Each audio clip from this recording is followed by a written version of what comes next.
ગુજરાતમાં દારૂબંધી છે ખરી? પૂછે છે ગુજરાતની પ્રજા। પાણી વહી ગયા પછી પાળ ના બંધાય અને બીજી કહેવત સાર્થક થઈ રહી છે, ઘોડા છૂટી ગયા પછી તબેલાને તાળા ન મરાય। એવું જ કંઈ ભાવનગરના વર્તેજ બનેલી ઘટનામાં દર્શાવી રહ્યું છે।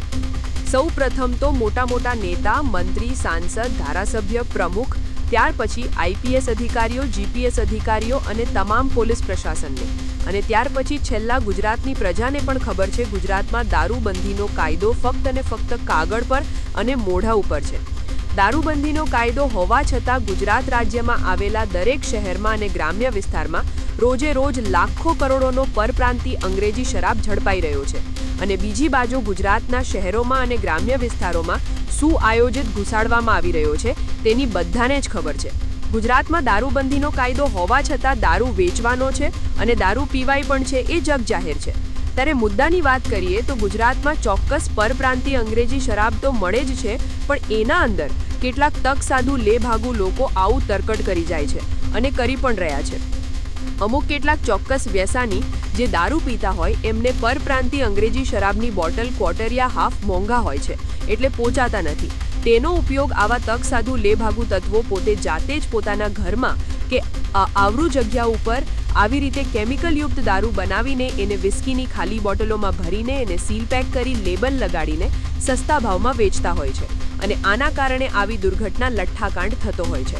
એટલે તંત્ર, પોલીસ પ્રશાસન અને નેતાઓ આવા સમયે એક્શનમાં આવતા હોય છે, અને ત્યાર પછી ધરપકડનો દોર શરૂ થઈ જાય છે, અને ત્યાર પછી કેટલાક ચોક્કસ પોલીસ અધિકારી, પોલીસ કર્મચારીઓને સસ્પેન્ડ કરી દેવામાં આવે છે અને વાહવાહી મેળવતા હોય છે તેવી પ્રજામાં ચર્ચા ચાલી રહી છે। સૂત્રોના અહેવાલથી લોકચર્ચા અને લોકમાહિતી મુજબ જો ગુજરાતમાં ગેરકાયદેસર રીતથી પરપ્રાંતિ અંગ્રેજી શરાબનું તસ્કરી, સ્મગલિંગ, હોલસેલ અને છૂટક વેચાણ ના થાય તો નળિયાથી તળિયા સુધીના તમામ લાગતા વળગતા નેતા, સાંસદ, ધારાસભ્ય, મંત્રી, મોટા પોલીસ અધિકારીઓની વધારાની માંગણી, વેટ, સોગાત, અન્ય ફરમાઈશ કેવી રીતે પૂરી થઈ શકે છે? એટલે કમનસીબે આવી કોઈ દુર્ઘટના થાય એટલે બાપડા પોલીસ સ્ટેશનના પીઆઈ, પીએસઆઈ, વહીવટદાર, પોલીસ કર્મચારીઓ તેમજ અન્ય પોલીસ કર્મચારીઓ પર ગાજ પડે છે અને ઢાક પીછોડો કરવામાં આવે છે। એ નવાઈની અને આશ્ચર્યની વાત છે।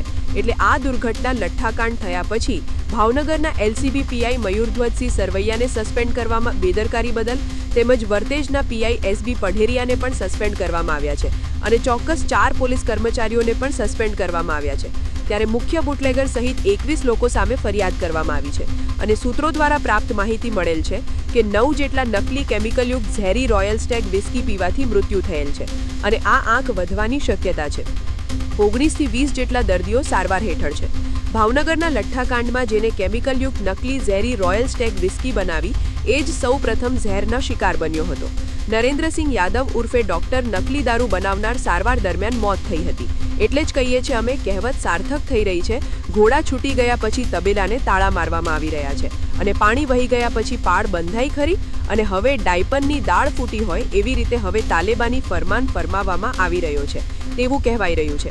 ઝાડ નાનું હોય ને ત્યારે એને તોડી શકાય, એને વાળી શકાય। હવે ગુજરાતમાં પરપ્રાંતિ દારૂનું ઝાડ બહુ મોટું અને વધારે પ્રમાણમાં જાડું થઈ ગયું છે, એટલે એને વાળવાનું કે તોડવાનો પ્રશ્ન રહેતો જ નથી તેવી લોકોમાં ચર્ચા ચાલી રહી છે। આવા જ તમામ લેટેસ્ટ અપડેટ માટે જોતા રહો વડોદરા ટુડે ન્યૂઝ। નવું વર્ષ એટલે કે વિક્રમ સંવત 2082ના શરૂઆતથી વડોદરા ટુડે ન્યૂઝ ચેનલના ગુજરાત રાજ્યના તમામ શહેરના, તાલુકા, જિલ્લાના દર્શક મિત્રોને ખાસ વિનંતી કે અમારા વડોદરા ટુડે ન્યૂઝના તમામ સમાચાર જોવા માટે હવે અમારા ફેસબુક, યુટ્યુબ, ઇન્સ્ટાગ્રામના પેજને લાઇક કરો, શેર કરો, સબસ્ક્રાઇબ કરો, અને કોઈપણ સમાચાર અને જાહેરાત અને તમારા વિસ્તારમાં કોઈપણ જાતની ગેરકાયદેસર પ્રવૃત્તિઓ ચાલતી હોય અને ભ્રષ્ટાચારની પોલ ખોલવી હોય તો અમારા વોટ્સએપ નંબર 9687328624 અથવા તો 9687906224 પર સંપર્ક કરવા વિનંતી।